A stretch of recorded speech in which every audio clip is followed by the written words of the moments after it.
everyone, welcome back to Click. Kerala PSCയുടെ category number 613/2025, അതായത് inspector of legal മെട്രോളജിയുടെ free coaching classes ആണ് Click നടത്തിക്കൊണ്ടിരിക്കുന്നത്.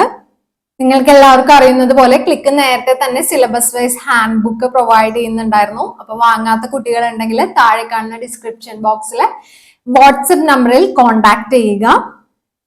അതുപോലെ നമ്മുടെ ഫ്രീ കോച്ചിങ് ക്ലാസ്സസ് കണ്ടുപഠിക്കുന്ന കുട്ടികളാണെങ്കിൽ ഈ നോട്ട്സ് വാങ്ങിച്ച് പ്രിന്റ് ഔട്ട് എടുത്ത് വെച്ചിരുന്നു കഴിഞ്ഞാൽ നിങ്ങൾക്ക് ഓരോ സെഷൻസ് കാണുന്നതിനോടൊപ്പം നോട്ട്സ് കൈയോടെ വായിച്ച് പഠിക്കുന്നത് വഴി എളുപ്പത്തില് പോർഷൻസ് കവർ ചെയ്യാനായിട്ട് സാധിക്കും. അപ്പൊ നമുക്ക് ഇന്നത്തെ സെഷനിലേക്ക് കിടക്കാം അല്ലെ. നമ്മള് ഇപ്പൊ ഡിസ്കസ് ചെയ്തുകൊണ്ടിരിക്കുന്നത് ഇൻസ്പെക്ടർ ഓഫ് ലീഗൽ മെട്രോളജി സിലബസിലെ പാർട്ട് 2A മെൻഷൻ ചെയ്തിട്ടുള്ള ഫിസിക്സിലെ 3rd മൊഡ്യൂൾ ആണ് നമ്മൾ കറന്റ്ലി ഡിസ്കസ് ചെയ്തുകൊണ്ടിരിക്കുന്നത്. 3rd മൊഡ്യൂളിന്റെ ആദ്യ പകുതി കാണാത്തവരുണ്ടെങ്കിൽ ആ വീഡിയോ ആദ്യം കാണുക കേട്ടോ. ഇത് സെക്കൻഡ് പാർട്ടാണ്. അപ്പൊ നമ്മള് ഫസ്റ്റ് പാർട്ടിൽ കുറെ ഇക്വേഷൻസും കാര്യങ്ങളൊക്കെയാണ് പഠിച്ചത്. സെക്കൻഡ് പാർട്ടിൽ ഏകദേശം ഇക്വേഷൻസ് ഒക്കെയാണ് വരുന്നത്. ഫസ്റ്റ് പാർട്ടിൽ നമ്മൾ ഓൾറെഡി ഒരു ക്വസ്റ്റ്യൻ ഡിസ്കസ് ചെയ്തിട്ടുണ്ടായിരുന്നു, പ്രീവിയസ് ഇയർ ക്വസ്റ്റ്യൻ. സെക്കൻഡ് പാർട്ടൊന്നും നമുക്ക് ക്വസ്റ്റ്യൻ ആയിട്ടൊന്നും വന്നിട്ടില്ല കഴിഞ്ഞ പ്രാവശ്യം എന്ന് വിചാരിച്ച് അത് നമുക്ക് ഒഴിവാക്കി കളയാനും പറ്റില്ല. ഓക്കെ, അപ്പൊ നമുക്ക് ഇന്നത്തെ പോർഷൻസ് സ്റ്റാർട്ട് ചെയ്യാം അല്ലെ. ഇന്ന് നമ്മൾ മെയിൻ ആയിട്ട് നോക്കാൻ പോകുന്നത് വിസ്കോസിറ്റി ആണ്. വിസ്കോസിറ്റിയിൽ തന്നെ നമ്മൾ ഡിസ്കസ് ചെയ്യുന്നുണ്ടാവും. ന്യൂട്ടൺസ് ലോ ഓഫ് വിസ്കോസിറ്റിനെ പറ്റി പറയുന്നുണ്ടാവും, സ്റ്റോക്സ് ഫോർമുല പറയുന്നുണ്ടാവും, പോയ്സൺസ് ഫോർമുല പറയുന്നുണ്ടാവും. ഓക്കെ, നമുക്ക് ഓരോന്നായിട്ട് നോക്കി പോവല്ലേ. ഫസ്റ്റ് നമ്മൾ കവർ ചെയ്യാൻ പോകുന്ന ന്യൂട്ടൺസ് ലോ ഓഫ് വിസ്കോസിറ്റി എന്താണ് പറയുന്നതാണെന്ന് നോക്കാൻ പോകുന്നത്. ന്യൂട്ടൺസ് ലോ ഓഫ് വിസ്കോസിറ്റി അനുസരിച്ച് viscous force F is equal to eta, which is coefficient of viscosity, into A into dV by dx, where dV by dx can be named as velocity gradient. അപ്പൊ ഈ ഒരു formula ഓർത്ത് വെക്കുക കേട്ടോ. Newton's law of viscosity അനുസരിച്ച് viscous ഫോഴ്സിന്റെ formula എന്ന് പറയുന്നത് eta a d v by d x ആണ്. Where eta is the coefficient of viscosity and d v by d x is the velocity gradient. ഇനി ഈറ്റയുടെ SI യൂണിറ്റും CGS യൂണിറ്റും നിങ്ങളൊന്ന് ഓർത്ത് വെക്കുക. ലൈക് കോഎഫിഷ്യന്റ് ഓഫ് വിസ്കോസിറ്റി ഈറ്റയുടെ SI യൂണിറ്റ് വരുന്നത് പാസ്കൽ സെക്കൻഡ് ആണ്. പാസ്കൽ എന്ന് പറയുന്നത് പ്രഷറിന്റെ unit force divided by area ചെയ്തതാണ് നമുക്കറിയാം. So it can be also written as newton per metre square അല്ലെ. ഇന്റെ ഒരു സെക്കൻഡും കൂടെ ചെയ്തതാണ്. അതായത് newton second per metre square എന്നുള്ള ഒരു യൂണിറ്റ് കൂടെ ഈ പറയുന്ന കോഎഫിഷ്യന്റ് ഓഫ് വിസ്കോസിറ്റിക്ക് ഉണ്ട്. CGS യൂണിറ്റിലാണെങ്കിൽ പോയ്സ് ആണ് വരുന്നത്. ആൻഡ് ആ ഒരു കൺവേർഷൻ കൂടി ഓർത്ത് വെക്കുക. 1 pascal second is equal to 10 പോയ്സിന് ഈക്വൽ ആണ്. ഓക്കെ, നെക്സ്റ്റ് വൺ വരുന്നത് കൈനമാറ്റിക് വിസ്കോസിറ്റി ആണ്. കൈനമാറ്റിക് വിസ്കോസിറ്റി കാണുന്നതിനുള്ള ഫോർമുല എന്ന് പറയുന്നത് ഈറ്റ ഡിവൈഡഡ് ബൈ റോ ചെയ്യുന്നതാണ്.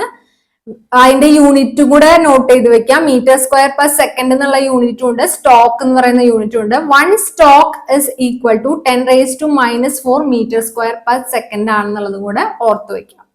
Okay, for an ideal fluid, നമ്മൾ എടുക്കുന്നത് ഒരു ഐഡിയൽ ഫ്ലൂയിഡ് ആണെങ്കിൽ അതിന്റെ കേസിൽ കോഎഫിഷ്യന്റ് ഓഫ് വിസ്കോസിറ്റിയുടെ വാല്യൂ എന്തായിരിക്കും? Eta will be equal to 0, which means no viscosity at all. Okay, next നമുക്ക് പറയാനുള്ളത് സ്റ്റോക്സ് ഫോർമുലയാണ്. സ്റ്റോക്സ് ഫോർമുലയില് പറയുന്നത് വിസ്കസ് ഡ്രാഗ് ഫോഴ്സ് കണ്ടുപിടിക്കുന്നതിനുള്ള ഫോർമുലയാണ്. നമ്മള് സ്റ്റോക്സ് ഫോർമുല അനുസരിച്ച് പറയുന്നത് വിസ്കസ് ഡ്രാഗ് ഫോഴ്സ് കാണുന്നതിനുള്ള ഫോർമുലയാണ്, which is F is equal to 6 pi eta r into v, where r is the radius of the sphere and v is the velocity. ഒരു കാര്യം കൂടി ശ്രദ്ധിക്കുക, ഇവിടെ സ്ഫിയർ എന്ന് പ്രത്യേകം പറഞ്ഞിട്ടുള്ളതുകൊണ്ട് ഞാൻ ഒന്നും കൂടി എടുത്ത് പറയാൻ ആഗ്രഹിക്കുകയാണ്. അതായത് Stokes viscous drag force on a sphere moving through a viscous ഫ്ലൂയിഡിന്റെ കേസിലാണ് ഇക്വേഷൻ കണ്ടുപിടിച്ചിട്ടുള്ളത്. അതുകൊണ്ടാണ് ഇവിടെ ആർ എന്ന് പറയുന്നത് റേഡിയസ് ഓഫ് സ്ഫിയർ ആയിട്ടുള്ളത് കേട്ടോ. ഈ ഇക്വേഷനിൽ പറയുന്ന ആർ എന്ന് പറയുന്നത് റേഡിയസ് ഓഫ് സ്ഫിയർ ആണ്. ഓക്കെ, അതുപോലെ ടെർമിനൽ വെലോസിറ്റിയുടെ ഒരു ഇക്വേഷൻ കൂടി ഉണ്ട്. VT is equal to 2r² into ρ - σ into g divided by 9 eta എന്ന് പറയുന്ന ഒരു വാല്യൂ ആണ്. വരുന്നത്. Where rho is the density of sphere ആണ്, സിഗ്മ എന്ന് പറയുന്നത് ഡെൻസിറ്റി ഓഫ് ഫ്ലൂയിഡ് ആണ്. ഇത് ഡെൻസിറ്റി ഓഫ് സ്ഫിയറും ഇത് ഡെൻസിറ്റി ഓഫ് ഫ്ലൂയിഡും ആണ് കേട്ടോ. ഓക്കെ, അതൊന്ന് നോട്ട് ചെയ്ത് വെക്കാം. V terminal velocity v t is proportional to r square എന്ന ഇക്വേഷൻ ക്ലിയർ ആണല്ലോ. So we can write it as Vt is proportional to r square, which implies larger drops falls faster. Okay. Next one എന്ന് പറയുന്നത് terminal velocity എന്ന് പറയുന്നത് raw minus സിഗ്മയ്ക്കും proportional ആണെന്ന് നമുക്ക് എഴുതാലോ ഈ ഒരു ഇക്വേഷൻ. അതിൽ നിന്ന് നമുക്ക് മനസ്സിലാവുന്നത് ഡെൻസർ മെറ്റീരിയൽ ആണെങ്കിൽ ഫാസ്റ്റർ ഫോൾ ചെയ്യുന്നുള്ളതാണ്. അതുപോലെ terminal velocity is proportional to 1 minus eta എന്ന് നമുക്ക് എഴുതാം, which implies more viscous fluid ആണെങ്കിൽ slower terminal velocity ആയിരിക്കും. ഓക്കെ, ഇതിന്റെ അപ്ലിക്കേഷൻസും കൂടെ ജസ്റ്റ് ഒന്ന് നോട്ട് ചെയ്ത് വെക്കുക. സെഡിമെന്റേഷൻ, റെയിൻഫോൾ, ഡസ്റ്റ് സെറ്റിംഗ്, സെൻട്രിഫ്യൂഗ്സ്, ഇതൊക്കെയാണ് ഇതിന്റെ അപ്ലിക്കേഷൻസ് ആയിട്ട് വരുന്നത്. ഓക്കെ, അപ്പൊ നമ്മള് വിസ്കസ് ഡ്രാഗ് ഫോഴ്സും അതുപോലെ ടെർമിനൽ വെലോസിറ്റി ആണ് സ്റ്റോക്സ് ഫോർമുല വെച്ചിട്ട് നമ്മള് ഡിസ്കസ് ചെയ്തത്. നെക്സ്റ്റ് വൺ എന്ന് പറയുന്നത് പോയ്സൺസ് ഫോർമുലയാണ്. പോയ്സൺസ് ഫോർമുലയില് വരുന്നത് lamina flow through A pipe or സിലിണ്ടറിന്റെ കേസിലുള്ള ഇക്വേഷൻ ആണ്. where Q is the flow rate which is found using the formula pi r raised to 4 delta P divided by 8 eta L, where R is the radius, delta P is the pressure difference and L is the length. Okay, അപ്പോ ഇക്വേഷനിൽ നിന്ന് തന്നെ clear ആണ് നമുക്ക് എന്ത് Q is proportional to R raised to 4 ആണെന്ന് clear ആണല്ലോ. For example നമ്മൾ എടുക്കുകയാണ്, റേഡിയസ് ഡബിൾ ആക്കി എന്ന് വിചാരിക്കാം. Q എന്താണ് ചേഞ്ച് ഉണ്ടാവുക? 2R all raised to 4 വരും, which implies 2 raised to 4 which is 16 into R raised to 4. അപ്പോ 2 ടൈംസ് റേഡിയസ് മാറ്റുമ്പോൾ 16 ടൈംസ് ആണ് ഫ്ലോ റേറ്റിൽ വരുന്ന ചേഞ്ച് എന്ന് പറയുന്നത്. ഓക്കെ, അതാണ് ഇവിടെ ഫോർത്ത് പവർ ലോ എന്ന് പറഞ്ഞിട്ട് ബ്രീഫ് ചെയ്തിരിക്കുന്നത്. ഓക്കെ, അതുപോലെ തന്നെ ഈ പൈപ്സ് നമ്മൾ എങ്ങനെയാണ് കണക്ട് ചെയ്യുന്നതിന് എന്നനുസരിച്ച് സീരീസ് ആയിട്ടാണോ പാരലൽ ആയിട്ടാണോ എന്നനുസരിച്ച്, സീരീസിലാണെങ്കിൽ ഫ്ലോ റേറ്റ് Q സെയിമും delta P pressure difference add up ചെയ്യുകയാണ് ചെയ്യുക. പാരലൽ ആണെങ്കിൽ ഡെൽറ്റ P എന്ന് പറയുന്നത് സെയിം ആയിരിക്കും, Q ഫ്ലോ റേറ്റ് ആണ് ആഡപ്പ് ചെയ്യുന്നത്. അതും കൂടെ ഒന്ന് നോട്ട് ചെയ്ത് വെക്കുക കേട്ടോ. ഇതിന്റെ ക്ലിനിക്കൽ റെലവൻസ് എടുക്കുകയാണെങ്കിൽ ഇൻ ആർട്ടീരിയോ ക്ലെറോസിസിലാണ് ഇതിന്റെ ആപ്ലിക്കേഷൻ വരുന്നത്. അതില് സംഭവിക്കുന്നത് എന്താന്ന് വെച്ച് കഴിഞ്ഞാൽ നമ്മുടെ സ്കിൻ തിക്കർ ആൻഡ് ഹാർഡർ ആയിട്ട് അതിന്റെ റേഡിയസ് കുറഞ്ഞു വരികയാണ് ചെയ്യുന്നത്. സോ റേഡിയസ് ഡിക്രീസ് ചെയ്യുന്നതിനനുസരിച്ച് എന്താ ഉണ്ടാവുക? Delta p must increase. Pressure difference, blood pressure in case of body എടുക്കുകയാണെങ്കിൽ blood pressure must increase. Okay, ഇതാണ് ക്ലിനിക്കൽ റെലവൻസിൽ വരുന്നത് കേട്ടോ. നെക്സ്റ്റ് വൺ എന്ന് പറയുന്നത് how viscosity changes with temperature എന്നാണ് നമ്മൾ നോക്കാൻ പോകുന്നത്. ടെമ്പറേച്ചർ ഡിപ്പെൻഡൻസ് ഓഫ് വിസ്കോസിറ്റി എന്ന് നമുക്ക് പറയാം. ലിക്വിഡ്സിന്റെ കേസിലും ഗ്യാസസിന്റെ കേസിലും രണ്ട് രീതിയിലാണ് ഈ പറയുന്ന വിസ്കോസിറ്റി ടെമ്പറേച്ചറിനനുസരിച്ച് ചേഞ്ച് ചെയ്യുന്നത്. ലിക്വിഡ്സിന്റെ കേസിലാണെങ്കിൽ viscosity decreases with temperature. Important ആണ്, നോട്ട് ചെയ്ത് വെക്കുക. Viscosity decreases with temperature. എന്തുകൊണ്ടാണ്? മോളിക്യൂൾസ് എനർജി ഗെയിൻ ചെയ്ത് കഴിയുമ്പോൾ ഇന്റർമോളിക്കുലാർ ബോണ്ട്സ് വീക്കൻ ആവുന്നത് കൊണ്ടാണ് ഈ പറയുന്ന ലിക്വിഡ്സിന്റെ കേസിൽ ടെമ്പറേച്ചർ ഇൻക്രീസ് ചെയ്യുന്നതിനനുസരിച്ച് വിസ്കോസിറ്റി ഡിക്രീസ് ചെയ്യുന്നത്. അതേസമയം ഗ്യാസസിന്റെ കേസിലാണെങ്കിൽ വിസ്കോസിറ്റി എന്ന് പറയുന്നത് ടെമ്പറേച്ചറിനനുസരിച്ച് ഇൻക്രീസ് ചെയ്യുകയാണ് ചെയ്യുന്നത്. കാരണം because there are more molecular collisions occurring which transfer more momentum. അതുകൊണ്ട് ഗ്യാസസിന്റെ കേസിൽ വിസ്കോസിറ്റി ഇൻക്രീസ് ചെയ്യുകയാണ് ചെയ്യുന്നത് ടെമ്പറേച്ചർ കൂടുന്നതിനനുസരിച്ച്. അപ്പൊ അത് നോട്ട് ചെയ്ത് വെക്കുക. ലിക്വിഡ്സിന്റെ കേസിലാണെങ്കിൽ വിസ്കോസിറ്റി ഡിക്രീസ് ചെയ്യുകയും ചെയ്യും, ഗ്യാസസിന്റെ കേസിലാണെങ്കിൽ വിസ്കോസിറ്റി ഇൻക്രീസ് ചെയ്യുകയും ചെയ്യും വിത്ത് ടെമ്പറേച്ചർ. ഓക്കെ, പിന്നെ നമുക്ക് പഠിക്കാനുള്ളത് ആൻഡ്രോയിഡ് ഇക്വേഷൻ എന്ന് പറഞ്ഞിട്ട് ഒരു ഇക്വേഷൻ ഉണ്ട്. Where eta can be written as a e raise to b by t, where t is the temperature കേട്ടോ. എയും ബി എന്ന് പറയുന്ന ഇക്വേഷനിൽ കോൺസ്റ്റൻസ് ആണ്. ടി എന്ന് പറയുന്നതാണ് ടെമ്പറേച്ചർ വരുന്നത്. ഓക്കെ, ഇങ്ങനെ ഒരു ഇക്വേഷൻ ഉണ്ടെന്നും കൂടെ അറിഞ്ഞിരിക്കുക കേട്ടോ. ഇപ്പൊ ഫോർ എക്സാമ്പിൾ നമ്മൾ വാട്ടറിന്റെ കേസിൽ എടുക്കുകയാണെങ്കിൽ ഈറ്റ എന്ന് പറയുന്നതിന് 20 ഡിഗ്രി സെൽഷ്യസിലുള്ള വാല്യൂ നമുക്ക് തന്നിട്ടുണ്ട്. 1 മില്ലി പാസ്കൽ സെക്കൻഡ് ആണ് തന്നിട്ടുള്ളത്. എന്നാൽ ടെമ്പറേച്ചർ ഇൻക്രീസ് ചെയ്ത് 70 ഡിഗ്രി സെൽഷ്യസ് ആകുമ്പോൾ ലിക്വിഡ്സിന്റെ കേസിൽ നമ്മൾ എന്താ പഠിച്ചത്? വിസ്കോസിറ്റി ഡിക്രീസ് ചെയ്യും, വിച്ച് ഇംപ്ലൈസ് 1നേക്കാളും ചെറിയ വാല്യൂ ആണ് വരെ. ഇവിടെ എത്രയാണ് വന്നിട്ടുള്ളത്? 0.3 ആണ് വന്നിട്ടുള്ളത്. ഒരു എക്സാമ്പിൾ കാണിച്ചു എന്നേ ഉള്ളൂ. ഓക്കെ, നെക്സ്റ്റ് നമുക്ക് ഡിസ്കസ് ചെയ്യാനുള്ള ടോപ്പിക് എന്ന് പറയുന്നത് സർഫസ് ടെൻഷനും കാപ്പിലാരിറ്റിയും ആണ് കേട്ടോ. അതിൽ നമ്മൾ സർഫസ് എനർജിനെ പറ്റി പറയുന്നുണ്ടാവും, ആംഗിൾ ഓഫ് കോണ്ടാക്ട്, അതുപോലെ കാപ്പിലറി റൈസിനെ പറ്റിയും പറയുന്നുണ്ടാവും.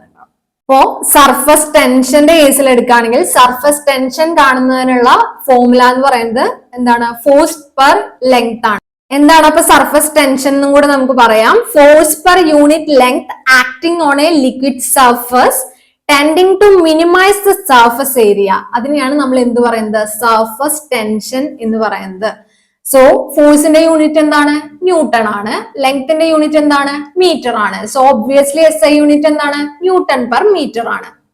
Surface tension of water at 20 degree സെൽഷ്യസിന്റെ വാല്യൂ 0.072 ന്യൂട്ടൺ പെർ മീറ്റർ ആണെന്നുള്ളത് കൂടെ ഓർത്തു വെക്കാൻ ശ്രമിക്കാം. ഓക്കെ, പിന്നെ വരുന്ന ടേം ആണ് സർഫസ് എനർജി എന്ന് പറയുന്നത്. സർഫസ് എനർജി എന്ന് പറയുന്നത് work done to increase surface area by unit amount. Unit amount surface area increase ചെയ്യുന്നതിനായി ചെയ്യേണ്ട വർക്കിനെയാണ് നമ്മൾ എന്ത് പറയുന്നത്? സർഫസ് എനർജി എന്ന് പറയുന്നത്. സർഫസ് എനർജി കാണുന്നതിനുള്ള ഫോർമുലയും കൂടെ നോട്ട് ചെയ്ത് വെക്കാം. E = T × delta a. T ആണ് നമ്മൾ ഈ പറഞ്ഞ സർഫസ് ടെൻഷൻ കേട്ടോ. സർഫസ് ടെൻഷന്റെ ടി ആണിത്. Surface tension into delta a. Okay, ഇതെന്ന് പറയുന്നത് numerically equal to surface tension in SI unit ആണ് എന്നുള്ളതും കൂടെ ഓർത്തു വെക്കാം. ഓക്കെ, നമ്മള് ലിക്വിഡ് എടുത്തു വിചാരിക്കുക. ലിക്വിഡിന്റെ സർഫസിലുള്ള, ഫോർ എക്സാമ്പിൾ ആണ് കേട്ടോ ഞാൻ പറയുന്നത്, ഒരു ബീക്കറിൽ എന്തെങ്കിലും ലിക്വിഡ് ഉണ്ടെന്ന് വിചാരിക്കുക. ലിക്വിഡിന്റെ കേസിൽ നോക്കുമ്പോൾ സർഫസിലുള്ള മോളിക്യൂൾസിന് നെറ്റായിട്ട് ഇൻവേർട്ട് ഫോഴ്സ് ആണ് താഴത്തേക്ക് വരുന്നത്, അല്ലെ? അപ്പോ cohesive forces on surface molecules എന്ന് പറയുന്നത് അൺബാലൻസ്ഡ് ആണ്. മുകളിലേക്കില്ല, പക്ഷെ നെറ്റ് ഇൻവേർഡ് ആയിട്ട് താഴത്തേക്കാണ് വരുന്നത്.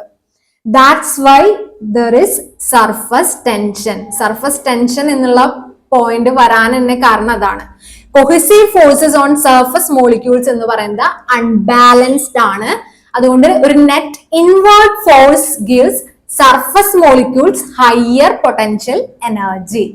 ഓക്കെ, അതുകൊണ്ടാണ് സർഫസ് ടെൻഷനും സർഫസ് എനർജിയും എക്സിസ്റ്റ് ചെയ്യണമെന്നും കൂടെ മനസ്സിലാക്കിയിരിക്കുക. നെക്സ്റ്റ് വൺ എന്ന് പറയുന്നത് ആംഗിൾ ഓഫ് കോണ്ടാക്ട് ആണ്. ആംഗിൾ ഓഫ് കോണ്ടാക്ടിന് അനുസരിച്ച് വെറ്റിങ്, നോൺ വെറ്റിങ്, പിന്നെ കോണ്ടാക്ട് ആംഗിളും കൂടെ നമ്മൾ നോക്കുന്നുണ്ട്. നമുക്ക് നോക്കാം ഓരോന്നായിട്ട്. First condition, liquid wet solid. അതിന്റെ കേസിൽ cohesion will be less than adhesion ആയിരിക്കും. Where angle of contact will be acute, which implies theta will be less than 90 degree ആയിരിക്കും. For example, water on glass എടുക്കുകയാണെങ്കിൽ theta is 0 degree ആണ്. Okay, ഇനി liquids does not wet solid ആണെങ്കിൽ cohesive force is greater than adhesive force ആണ്, which implies angle of contact will be obtuse, which implies theta is greater than 90. For example, mercury എടുക്കുകയാണെങ്കിൽ, mercury on glass എടുക്കുകയാണെങ്കിൽ തീറ്റ വരുന്നത് approximately equal to 135 degree ആണ്. And it does not wet that solid, right? Next condition എന്ന് പറയുന്നത് liquid barely wets the solid ആണ്.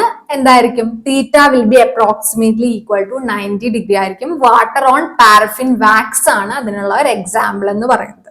Wetting ലിക്വിഡ്സിന്റെ കേസിൽ എടുക്കുകയാണെങ്കിൽ, for example വാട്ടറിന്റെ കേസിൽ എടുക്കുകയാണെങ്കിൽ മെനിസ്കസ് എന്ന് പറയുന്നത് കോൺകേവ് ആയിരിക്കും, ഓർത്തു വെക്കുക. അതേസമയം നോൺ വെറ്റിംഗ് ആയിട്ടുള്ള ലൈക്ക് മെർക്കുറി ആണ് നമ്മൾ എടുക്കുന്നതെങ്കിൽ കോൺവെക്സ് ആയിരിക്കും എന്നുള്ളതും ഓർത്തു വെക്കുക കേട്ടോ. നെക്സ്റ്റ് വൺ വരുന്നത് കാപ്പിലാരിറ്റി ആണ്. നമുക്ക് ഡിസ്കസ് ചെയ്യാനുള്ളത് കാപ്പിലാരിറ്റി ആണ്. ഡ്യൂ ടു സർഫസ് ടെൻഷൻ ഉണ്ടാവുന്ന capillary rise or fall H is equal to കണ്ടുപിടിക്കുന്നതിനുള്ള ഫോർമുല ഓർത്ത് വെക്കുക 2t cos theta divided by rho g r ആണ്, where t is the surface tension ആണ്, r is the tube radius ആണ്, theta is the contact angle ആണ്. So രണ്ട് condition വരുന്നുണ്ട്, ഒന്ന് റൈസും വരുന്നുണ്ട്, ഒന്ന് ഫോളും വരുന്നുണ്ട്. എപ്പോഴാണ് റൈസ് വരുന്നത്? If theta is less than 90 ആവുന്ന സമയത്താണ്, അതായത് വെറ്റിംഗ് ലിക്വിഡിന്റെ കേസിലായിരിക്കും. ഫോർ എക്സാമ്പിൾ അപ്പൊ ഏതായിരിക്കും? വാട്ടർ ഇൻ ഗ്ലാസ് ആയിരിക്കും. ഇനി നെക്സ്റ്റ് ഫോൾ ആണ് കൺസിഡർ ചെയ്യുന്നതെങ്കിൽ, കാപ്പിലറി ഫോൾ ആണ് സംഭവിക്കുന്നതെങ്കിൽ theta will be obviously greater than 90 degree ആയിരിക്കും. It will be like non wetting liquids, like ഏതാണ്? മെർക്കുറി ഇൻ ഗ്ലാസിനെ പോലെ ആയിരിക്കും. ഓക്കെ, അത് നോട്ട് ചെയ്ത് വെക്കാം. ഈ ഇക്വേഷനിൽ നിന്ന് തന്നെ ക്ലിയർ ആണ്. H is inversely proportional to radius. Tube radius ആണ് വരുന്നത്. ട്യൂബ് റേഡിയസിന് ഇൻവേഴ്സ്ലി പ്രൊപ്പോർഷണൽ ആണ്. അതായത് നാരോവർ ട്യൂബ് ആണെങ്കിൽ ഗ്രേറ്റർ റൈസ് ആയിരിക്കും, വൈഡർ ആണെങ്കിൽ സ്മോളർ റൈസ് ആയിരിക്കും. ഓക്കെ, അതിന്റെ ആപ്ലിക്കേഷൻസ് വരുന്നത് ഏതൊക്കെയാണ്? Xylem in plants, ink blotting, അതുപോലെ ഓയിൽ ലാമ്പ് വിക്സിന്റെ കേസിലൊക്കെയാണ് വരുന്നത്. ഈ ആപ്ലിക്കേഷൻസും കൂടെ ഒന്ന് ഓർത്ത് വെക്കുക കേട്ടോ. നെക്സ്റ്റ് വൺ എന്ന് പറയുന്നത് excess pressure and drop shape ആണ് വരുന്നത്. അല്ലെ curved liquid surfaces and temperature effect on surface ടെൻഷനെ പറ്റിയിട്ടാണ് നമ്മൾ ഡിസ്കസ് ചെയ്യുന്നത്. നെക്സ്റ്റ് അപ്പൊ നമ്മൾ ഡിസ്കസ് ചെയ്യുന്നത് എക്സസ് പ്രഷറിനെ പറ്റിയിട്ടാണ്. Based on surface spherical liquid drop ആണെങ്കിൽ excess pressure delta P can be found out by using the equation 2T divided by R, where T is the surface tension, R is the radius of the drop. Single surface ന്റെ കേസിലാണ് വരുന്നത്. Soap ബബിളിന്റെ കേസിൽ എടുക്കുകയാണെങ്കിൽ inner and outer films present ആണ്. So it implies there are presence of two surfaces and the excess pressure will be equal to delta P is equal to 4T divided by R ആയിരിക്കും. അതേസമയം നമ്മൾ cylindrical surface ആണ് എടുക്കുന്നതെങ്കിൽ delta P will be equal to T by R ആണ്. അതിൽ only one radius of കൺവേർച്ചർ ആണ് present ആയിട്ടുള്ളത്. Okay, അതുപോലെ യങ് ലാപ്ലേസ് ഇക്വേഷൻ കൂടെ ഓർത്ത് വെക്കുക. അതിന്റെ എക്സസ് പ്രഷറിന്റെ ഇക്വേഷൻ വരുന്നത് delta p is equal to t into 1/R1 plus 1/R2 ആണെന്നുള്ളതും കൂടെ ഓർത്ത് വെക്കുക. അതായത് സ്മോളർ ബബിൾസ് ആണെങ്കിൽ ഹൈ ഇന്റേണൽ പ്രഷർ ആയിരിക്കും. രണ്ട് ബബിൾസ് കണക്റ്റഡ് ആണെങ്കിൽ സ്മോളറിന് ലാർജർ വണ്ണിലേക്ക് എയർ ഫ്ലോ ചെയ്യും. ഓക്കെ, നെക്സ്റ്റ് നമ്മള് ഷേപ്പ് ഓഫ് ലിക്വിഡ് ഡ്രോപ്സിന്റെ റീസൺ ആണ് പറയാൻ പോകുന്നത്. എന്തുകൊണ്ടാണ് നമ്മുടെ ഡ്രോപ്സ് എന്ന് പറയുന്നത് സ്ഫെറിക്കൽ ആയിരിക്കുന്നത്? ബിക്കോസ് സ്ഫെറിക്കൽ ഷേപ്പ് എന്ന് പറയുന്നത് it minimises the surface area for a given volume, which implies it is giving minimum surface energy, which indirectly implies that it's mostly stable. Okay, അതുകൊണ്ടാണ് നമ്മുടെ ലിക്വിഡ് ഡ്രോപ്സ് എന്ന് പറയുന്നത് സ്ഫെറിക്കൽ ഷേപ്പിലായിരിക്കുന്നത്. Okay, surface tension കാരണമാണ്, അല്ലാതെ ആംഗുലർ മൊമെന്റം കൺസർവേഷൻ അല്ലെങ്കിൽ other parameters കാരണമല്ല. സർഫസ് എനർജി മിനിമൈസ് ചെയ്യാൻ വേണ്ടിയിട്ട് സർഫസ് ടെൻഷൻ കാരണമാണ് കേട്ടോ. നെക്സ്റ്റ് വരുന്നത് spreading coefficient S greater than 0 വരുന്ന കേസിൽ എസ് കാണുന്നതിനുള്ള ഇക്വേഷൻ സ്പ്രെഡിങ് കോഎഫിഷ്യന്റ് ആണ് കേട്ടോ. എസ് കാണുന്നതിനുള്ള ഇക്വേഷൻ എന്ന് പറയുന്നത് T S A minus T S L minus T L A. S എന്ന് പറയുന്നത് സോളിഡ്, എൽ എന്ന് പറയുന്നത് ലിക്വിഡ് ആൻഡ് എ എന്ന് പറയുന്നത് എയറിനെയാണ് കേട്ടോ ഉദ്ദേശിക്കുന്നത്. അപ്പൊ ഓരോ ഇന്റർഫേസിന്റെയും തമ്മിലുള്ള സർഫസ് ടെൻഷനെ തമ്മിൽ റിലേറ്റഡ് ആണ് ഈ പറയുന്ന സ്പ്രെഡിങ് കോഎഫിഷ്യന്റ് എന്ന് പറയുന്നത്. അപ്പോ spreading coefficient S greater than 0 ആണെങ്കിൽ the liquid spreads and completely wets the surface. Okay, while spreading coefficient value less than 0 ആണ് വരുന്നതെങ്കിൽ liquid forms a droplet instead of wetting. Partial wetting വേണമെങ്കിൽ നടക്കാം. Okay, next one എന്ന് പറയുന്നത് temperature dependence ആണ്. Surface tension versus temperature ആണ് പറയാൻ പോകുന്നത്. സർഫസ് ടെൻഷന്റെ കേസിലാകുമ്പോൾ T is equal to K into T C minus T ആണ്. ടി സി എന്ന് പറയുന്നത് ക്രിട്ടിക്കൽ ടെമ്പറേച്ചർ ആണ്. കെ എന്ന് പറയുന്നത് എത്തോസ് കോൺസ്റ്റന്റ് ആണ്. എത്തോസ് റൂൾ എന്നാണ് ഇതിന് പറയുന്നത് കേട്ടോ. വിച്ച് ഇംപ്ലൈസ് ടെമ്പറേച്ചർ ഇൻക്രീസ് ചെയ്യുന്നതിനനുസരിച്ച് എന്ത് ചെയ്യും? സർഫസ് ടെൻഷൻ എന്ന് പറയുന്നത് ഡിക്രീസ് ചെയ്യും.